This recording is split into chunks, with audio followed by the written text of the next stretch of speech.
BA First Semester English Unit 1 Chapter 1 An Introduction to Indian Writing in English। बच्चों, मैं इस chapter को आपको हिंदी में एक्सप्लेन करके समझाऊंगी, इसके वर्ड मीनिंग भी समझाऊंगी। ठीक है, चलिए चैप्टर शुरू करते हैं। The journey of English in India where it all begin. भारतीय लेखन का परिचय है ये। An introduction Indian writing in English, भारतीय लेखन का परिचय। इंट्रोडक्शन का मतलब होता है किसी चीज़ से परिचय, और राइटिंग इन इंग्लिश मतलब इंग्लिश में लिखना। और इंडियन इसलिए क्योंकि ये हम लोग तो हिंदी स्पीकिंग है, तो हमने जब इंग्लिश में लिखा है तो हम उसको बोलते हैं Indian writing in English. The journey of English in India where it all begin. अब देखते हैं ये शुरू कहाँ से हुई है। भारत में अंग्रेजी की यात्रा कहाँ से शुरू हुई। जर्नी का मतलब होता है यात्रा, बिगिन का मतलब होता है शुरू हो गई। बिगिन का मतलब शुरू होना, और बिगेन मतलब शुरू हो चुकी है या हो गई। समुद्री मार्ग की खोज जो वास्को डी गामा ने की थी सन 1498 में भारत के लिए। अब पहले मैं इंग्लिश में पढ़ूंगी, फिर इसके वर्ड मीनिंग बताऊंगी, फिर इसका हिंदी बताऊंगी। जिस बच्चे को जैसे समझ में आ जाए वैसे समझ लेना। The discovery of the sea route to India by Vasco da Gama also paved the way for the introduction of English in the subcontinent in 1498। तो जो वास्को डी गामा है उसके द्वारा समुद्री रास्ते की खोज की गई थी। डिस्कवरी मीन्स खोज करना, सी रूट मीन्स समुद्री रास्ता, इंडिया मतलब भारत, और बाय वास्को डी गामा मतलब वास्को डी गामा के द्वारा।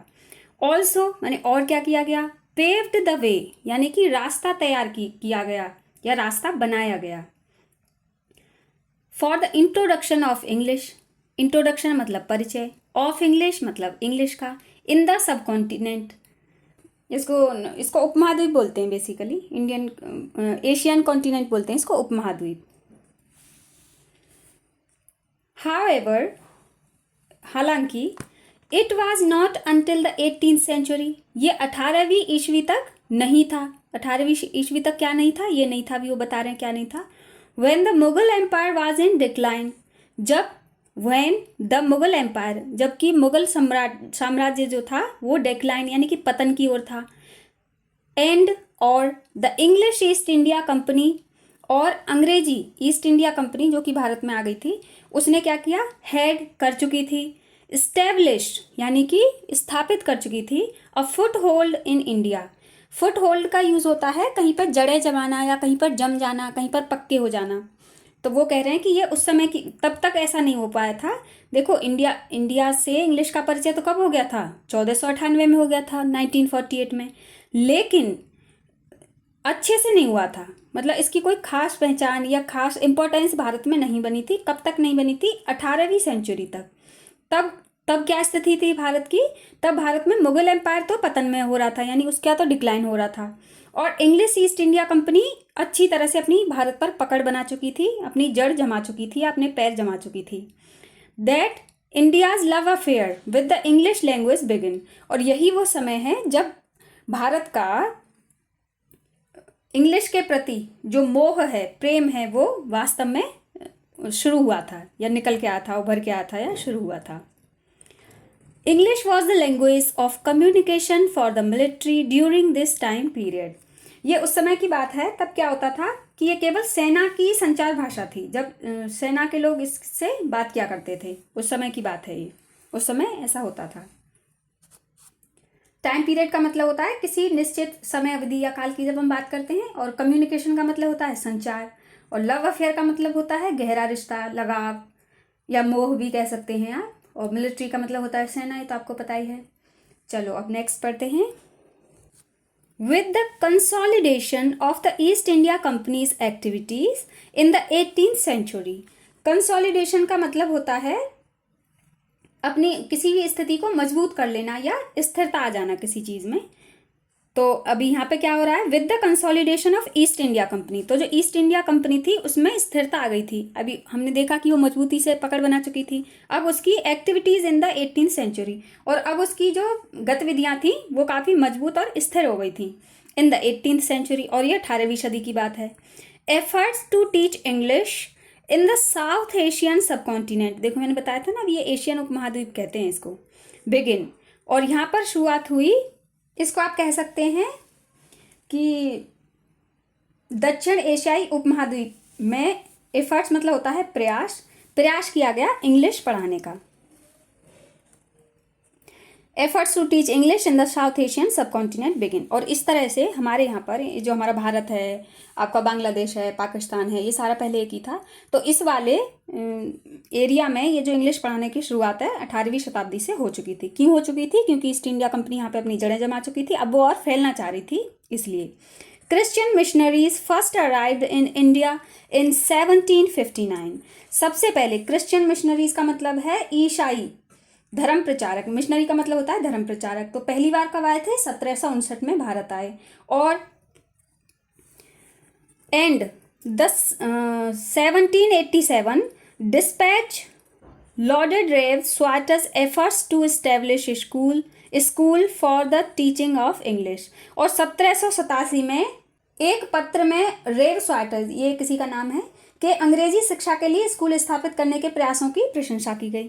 तो स्कूल स्थापित किसने किए हैं? ये रेव स्वाटस है, इसके एफर्ट्स यानी इसके प्रयासों से स्कूल स्थापित किए गए इंग्लिश पढ़ाने के लिए। तो इनको क्या मिला था? इस बात के लिए इनको इनकी प्रशंसा की गई, इनको सराहा गया। दस इस प्रकार bye the mid 19th century, और 19वीं सदी के बीच में, द ऑब्जेक्टिव्स एंड गोल्स, यानी कि उद्देश्य और गोल का मतलब होता है एम यानी कि लक्ष्य। तो उस समय इन्होंने अपने लक्ष्य और उद्देश्य ये पता कर लिए थे इंग्लिश को पढ़ाने के लिए। मैं पूरी लाइन पढ़ती हूँ, याद है, मैं क्लियर सेंटेंस का जो एसेंस है वो पूरा निकल नहीं पाता। 10 by the mid 19th century the objectives and goals of teaching English were very clearly outlined. During the remainder of colonial rule, there were a few landmarks in the development of English, such as। इस प्रकार 19वीं सदी के मध्य तक अंग्रेजी पढ़ाने के जो उद्देश्य और लक्ष्य थे वो क्या हो गए थे? निर्धारित हो गए थे। और during the reminder of colonial rule, यानी औपनिवेशिक शासन की शेष अवधि के दौरान जो अंग्रेजी का विकास था उसमें कुछ महत्वपूर्ण पड़ाव आए, यानी कि जैसे कि इन 1857 universities were established in Kolkata. 1857 में कोलकाता में क्या हुआ, और मुंबई में क्या हुआ, चेन्नई में क्या हुआ? विश्वविद्यालयों की स्थापना की गई। यूनिवर्सिटीज मतलब विश्वविद्यालय, वर माने थे, एस्टेब्लिश्ड यानी एस्टेब्लिश किए गए थे, इन कोलकाता, इन मुंबई एंड चेन्नई, चेन्नई में, मुंबई में और कोलकाता में। Selective education and administration's training were provided in English in the Indian University Act 1904। और क्या किया जाता था? सिलेक्टिव एजुकेशन का मतलब होता है चयनित या चुनिंदा कोई चीज़, तो ऐसी एजुकेशन दी जाती थी। एंड एडमिनिस्ट्रेशन ट्रेनिंग, और जो प्रशासन की जो ट्रेनिंग है वो भी वर प्रोवाइडेड इन इंग्लिश, वो भी इंग्लिश में दी जाती थी। और एक एक्ट लाया गया था जिसका नाम था 1904 एक्ट, IUA यानी Indian university act, IUA 1904।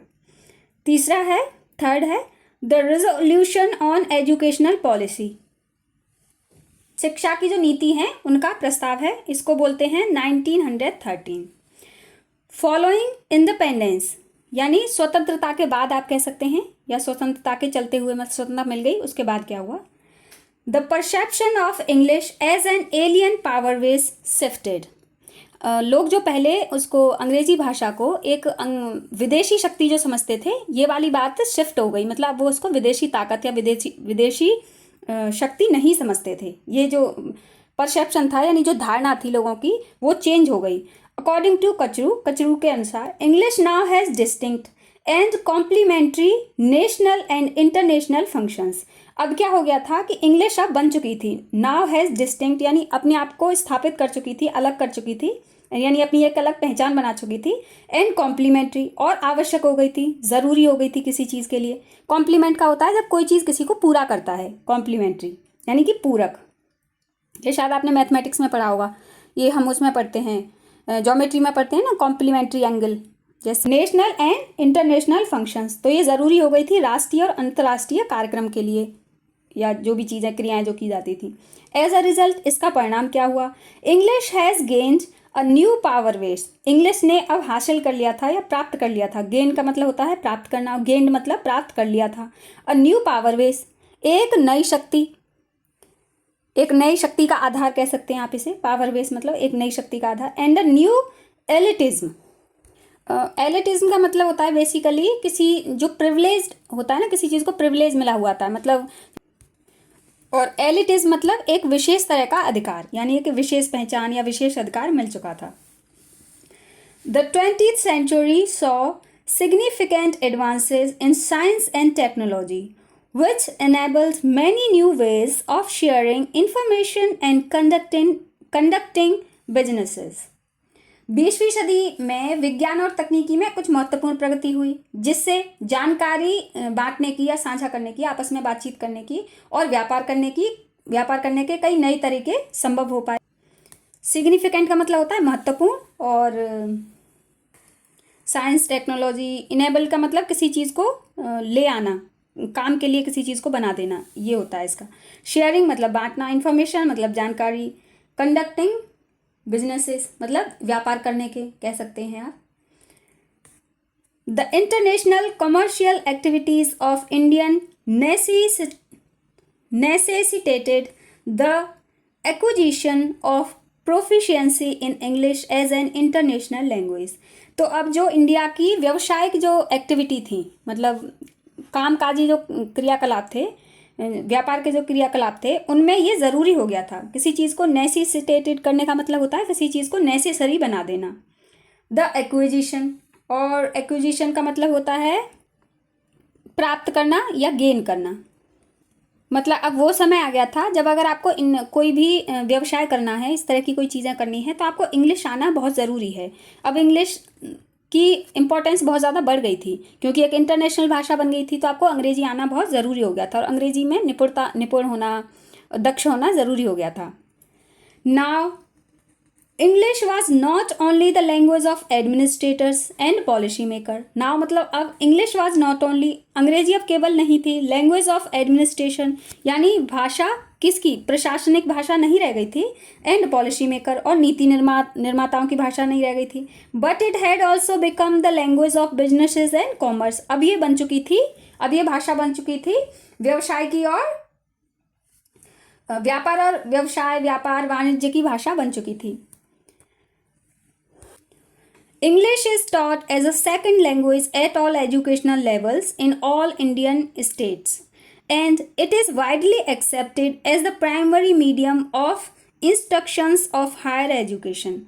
English is taught मतलब इंग्लिश पढ़ाई जाने लगी as a second language, एक दूसरी भाषा के रूप में, at all education levels, हर एक सेक्शन लेवल पर, पढ़ाई के हर एक लेवल पर, शिक्षा के लेवल पर, in all Indian state, Bharat के सभी राज्यों में, and it is widely accepted, और इसको विस्तृत रूप से स्वीकार किया गया, यानी बड़े पैमाने पर इसे लोगों ने स्वीकार किया।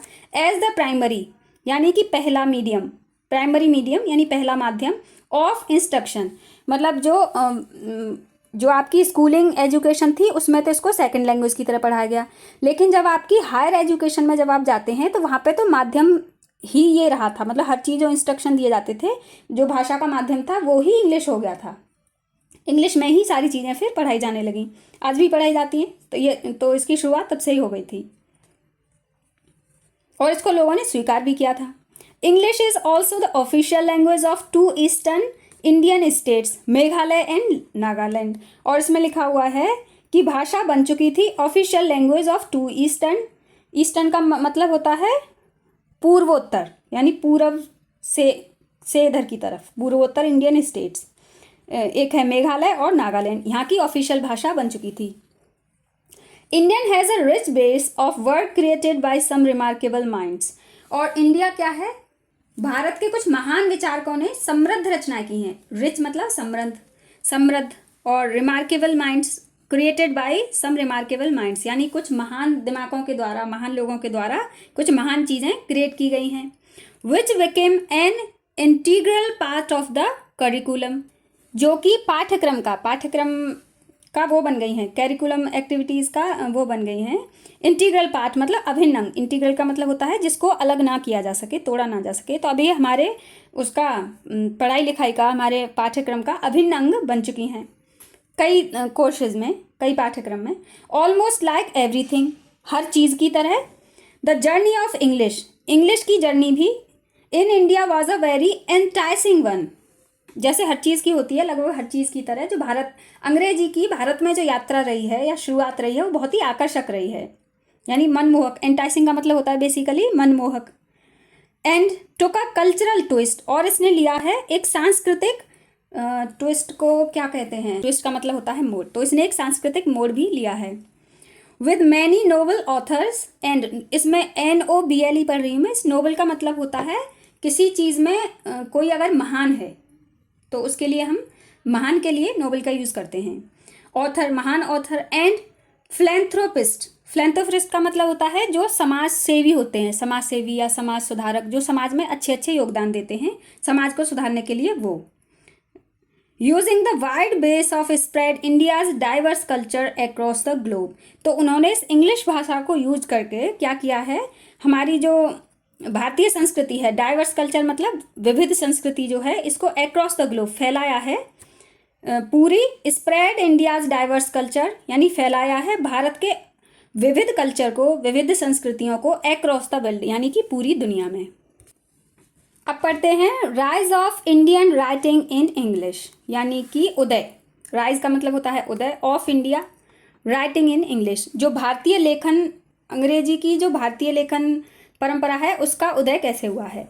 Indian English literature is a sincere effort to showcase the ever rare gems of Indian writing in English. तो जो इंडियन इंग्लिश लिटरेचर है यानी अंग्रेजी, भारतीय अंग्रेजी का जो साहित्य है, उसने बड़ी सत्यनिष्ठता से, सिंसियरी का मतलब होता है किसी चीज़ को पूरे अच्छे से करना। देखो, सिंसियर का मतलब ईमानदार नहीं होता, एक्चुअली ईमानदार का मतलब सत्यनिष्ठ नहीं होता। ईमानदार, ये घुल मिल गए हैं शब्द। ईमानदार का अर्थ कुछ अलग होता है, वो उनके धर्म से रिलेटेड होता है कि जो धर्म का पालन करता है वो ईमानदार है। लेकिन हम यहाँ कह रहे हैं कि कोई सच है, सचमुच किसी ने कोई चीज़ करके दी है, तो उस बात के लिए हमने सिंसियर यूज़ किया है। सिंसियर एफर्ट्स मतलब सचमुच में कोई प्रयास किए गए हैं। टू शोकेस, शोकेस का मतलब होता है दिखाना। द एवर रेयर जेम्स मतलब बहुमूल्य रत्न, अभी तक एवर रेयर का मतलब होता है जो चीज़ें बहुत मुश्किल से मिलती हैं, वैसे जेम्स यानी वैसे रत्न। Of Indian writing in English, वो मिले हैं भारतीय अंग्रेजी लेखन में। फ्रॉम बीइंग अ सिंगुलर, वो ये दिखा रहे हैं कि जो इंग्लिश लिटरेचर है, इंडियन इंग्लिश लिटरेचर है, इसने ये दिखाने में बहुत महत्वपूर्ण योगदान निभाया है कि हमारे जो एवर रेयर जेम्स हैं, जो महत्वपूर्ण रत्न हैं, उनको दिखाने में। From being a singular and exceptional, from being a singular मतलब नॉर्मल सी शुरू हुई थी या एक चीज़ से शुरू हुई थी। एंड एक्सेप्शनल, एक्सेप्शन का मतलब होता है विशेष, जो कॉमन ना हो, या फिर आप कह सकते हैं कि असाधारण। Rather gradual indigenous flare up of geniuses, genius का मतलब होता है बुद्धिमान, और इंडिजीनियस का मतलब इसमें है कि जो इंडिया में पले बड़े हैं या जो भारतीय भूमि के जो लोग हैं उनके लिए यूज़ किया गया है। ग्रेजुअली का मतलब होता है धीरे धीरे, और फ्लेयर अप का मतलब होता है किसी चीज़ को ऊंचाई तक ले जाना या फहराना या ऊंचाई तक ले जाना।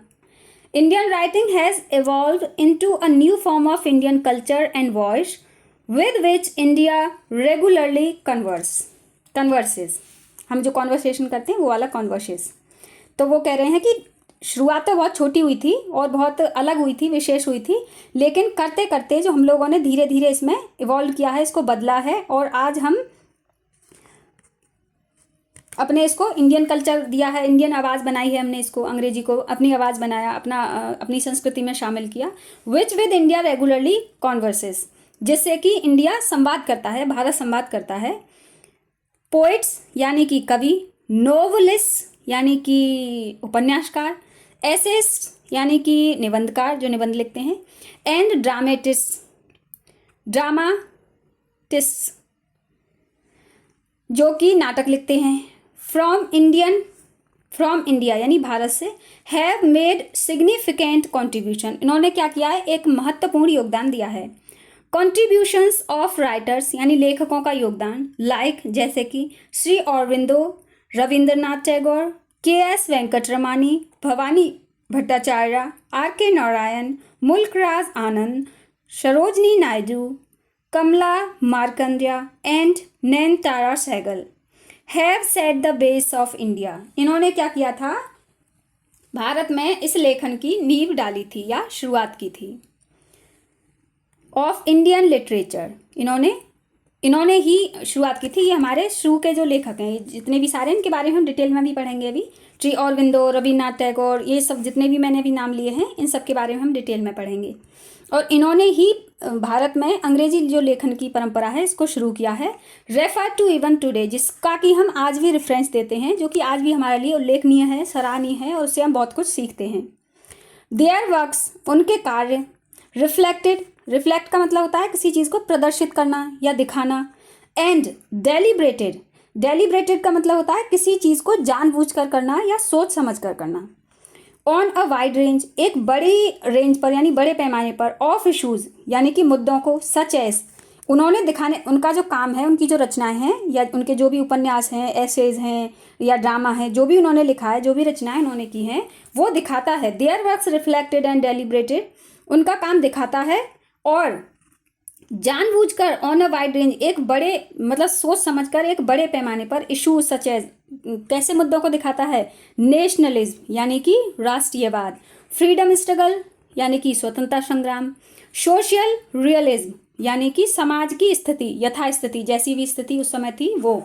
इंडिविजुअल कॉन्शियसनेस यानी कि प्रति व्यक्ति जो हमारी चेतना होती है, एक मनुष्य की अपनी जो चेतना होती है। एंड सो ऑन, और ऐसी इसी तरह की बहुत सारी चीज़ें, ऐसे बहुत सारे मुद्दों पर उन्होंने रचनाएं की हैं। This literary movement was strengthen by the massive output of novelist and distinguished itself as a remarkable force in world fiction. तो ये जो लिटरेरी मूवमेंट यानी ये जो साहित्यक आंदोलन है, इसको उपन्यासकारों के विशाल योगदान ने कैसा बनाया। एक तो स्ट्रेंथन किया यानी इसको शक्ति प्रदान की, और विश्व साहित्य में खुद को एक उल्लेखनीय शक्ति के रूप में भी स्थापित किया, यानी खुद को साबित किया कि हाँ, हम भी कुछ रचनाएं कर सकते हैं। और एक साथ मतलब दो काम हुए इससे। एक तो रियलिटी दिखाई, तो जो नेशनल मूवमेंट था उसको ताकत मिली इससे, और दूसरा अपनी एक पहचान भी बनाई। डिस्टिंग्विश्ड इटसेल्फ यानी खुद को सबसे अलग पहचान दी। एज अ रिमार्केबल यानी उल्लेखनीय। फोर्स यानी कि ताकत। इन वर्ल्ड फिक्शन, विश्व के साहित्य में, यहाँ फिक्शन का यूज साहित्य के लिए किया गया है। The struggle for independence was a mighty and moments movement that swept the entire nation and had a huge impact on the literary fraternity sense of national consciousness. The struggle for independence का मतलब है स्वतंत्रता के लिए जो क्या कहते हैं इसको, आंदोलन किया गया था। स्वतंत्रता के लिए जो आंदोलन शुरू हुआ था। was a mighty, वो कैसा था, ताकतवर था। and momentous, और हिस्टोरिकल था, मतलब ऐतिहासिक था। मूवमेंट का मतलब होता है आंदोलन। दैट स्वेप्ट, जिसने की कर दिया। स्वेप्ट का मतलब वैसे होता है कि किसी चीज़ को कहीं से साफ कर देना, जैसे कहीं गंदगी, स्वीप का स्वेप्ट होता है बेसिकली, तो किसी चीज़ को कहीं से हटा देना या साफ कर देना। तो इसने भी ऐसा ही कुछ किया। स्वेप द एंटायर नेशन यानी पूरे देश को किसी चीज़ के मय कर दिया, साफ कर दिया, किसी चीज़ के मय कर दिया। And had a huge impact, और इसका बहुत बड़ा प्रभाव पड़ा। ह्यूज इम्पैक्ट मतलब बड़ा प्रभाव। ऑन द लिटरेरी इनफर्टिनिटी, जो भारत का जो साहित्य जगत पर भी इसका बहुत बड़ा प्रभाव पड़ा। सेंस ऑफ नेशनल कॉन्शियसनेस, और राष्ट्र की जो चेतना है, राष्ट्रीय चेतना पे, यानी राष्ट्र के सारे लोगों के दिमाग पर, चेतना पर इसका बहुत बड़ा प्रभाव पड़ा। दस इस प्रकार the lucid description of the freedom struggle featured, और इस प्रकार स्वतंत्रता संग्राम का जो स्पष्ट और सजीव वर्णन है, featured images of awakened Indians seeking for reclaim their freedom for the Britishers grueling and torturous regime। तो इस बात का लोगों पे बहुत बड़ा और सजीव प्रभाव, इसमें स्वतंत्रता संग्राम का स्पष्ट और सजीव वर्णन है। इससे भारतीयों को जगाया गया, जागृत किया गया और उनकी छवियों को प्रस्तुत किया गया अंग्रेजी की, और जो अंग्रेजों द्वारा हमारे ऊपर यातनाएं की जाती थी, उनका जो बुरा व्यवहार किया जाता था, तो उससे हम क्या चाहते थे, खुद को स्वतंत्र करना चाहते थे, अपनी स्वतंत्रता को वापस चाहते थे अंग्रेजों से। The Joy of achieving independence was abruptly shattered. The Joy of achieving independence मतलब स्वतंत्रता पाने का जो आनंद था, वॉज अब्रप्टली, अब्रप्टली का मतलब होता है अचानक से। शैटर्ड, शैटर्ड का मतलब होता है कोई चीज़ टूट जाना, टुकड़े टुकड़े हो जाना या चकनाचूर हो जाना। बाय द हॉरिफाइंग, हो गया था किससे, हॉरिफाइंग एंड ट्रॉमेटिक पार्टीशन। स्वतंत्रता की जो खुशी थी वो क्या हो गई, भयानक और दर्दनाक विभाजन में चकनाचूर हो गई, सब मिट्टी में मिल गया। 1947 का जो विभाजन हुआ उसमें जो हमारी खुशी मिली इंडिपेंडेंस डे की, वो सारी बर्बाद हो गई, चकनाचूर हो गई। The tragic consequences, tragic consequence का मतलब दुखद परिणाम, जो दुख देते हों, कष्ट देते हों। विभाजन के ऐसे परिणाम हुए जिससे हमें बहुत दुख हुआ और कष्ट हुआ, जैसे कि क्या हुए थे वो, पार्टीशन, विभाजन जो हुआ। सच एज, जैसे कि लार्ज स्केल मिग्रेशन, यानी बड़े पैमाने पर पलायन, लोगों का इधर से उधर जाना। रेकलेस लूटिंग, और लापरवाही से लूटपाट करना। एंड मर्सीलेस मस्कार्स, मर्सीलेस का मतलब निर्दयता से, बिना दया के मारा काटा गया, नरसंहार किया गया, लोगों को मारा गया। Were depicted by the writers in their works. तो डिपिक्टेड का मतलब होता है किसी चीज़ को चित्रित करना, तो ये चित्रित किया गया है बाय द राइटर्स, लेखकों के द्वारा, इन देयर वर्क्स, उनके कार्यों में, उनके कामों में, मतलब उनकी रचनाओं में। विच कैप्चर्ड, जो कि कैप्चर कर लेता है, कैद कर लेता है या खींच लेता है। द रीडर्स इंटरेस्ट, लोगों का इंटरेस्ट यानी कि मन, किसी चीज़ में हमारा मन लगता है ना, इंटरेस्ट आता है, या फिर आप कह सकते हैं कि आकर्षित करता है।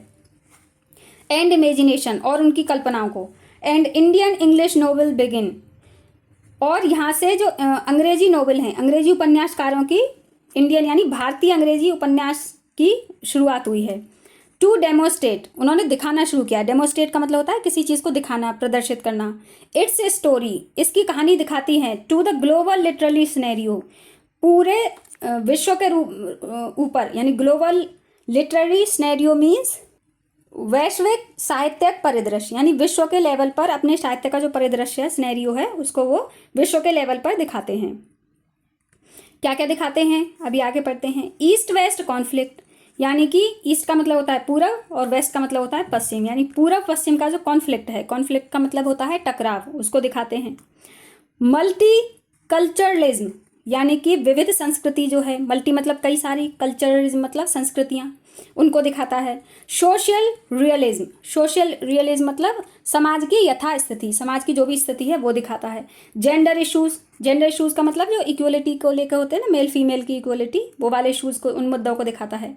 कॉमिक एस्पेक्ट्स, और जो हास्य व्यंग वाले एस्पेक्ट हैं ऑफ ह्यूमन नेचर, इंसान के ऊपर जो हम हंस लेते हैं, आप एक दूसरे की कमियां निकाल के जो हंस लेते हैं या किसी बात से हंस लेते हैं, हंसी मजाक, वो वाला। इकोलॉजिकल कंसर्न्स, इकोलॉजिकल मतलब होता है पर्यावरण से रिलेटेड चिंताएं, कंसर्न्स मतलब चिंताएं। मैजिकल रियलिज्म, मैजिकल का मतलब होता है जादुई, कुछ चीज़ जादुई और कुछ सच में। रियलिज्म मतलब उसकी वास्तविकता कह सकते हैं आप। डायस्पोरिक का मीनिंग होता है जब कोई व्यक्ति जैसे रहता तो कहीं और है लेकिन लिखता कहीं और है, मतलब वो अपने घर से दूर रह के, जैसे कि मान लो कोई इंडिया के लोग थे, वो विदेश में रहते थे लेकिन वो लिखते थे इंडिया के बारे में, तो उसको हम डायस्पोरिक राइटिंग्स बोलते हैं। As well as other topics, और इसी तरह जैसा ये है उसी की तरह और भी टॉपिक्स यानी अन्य विषय।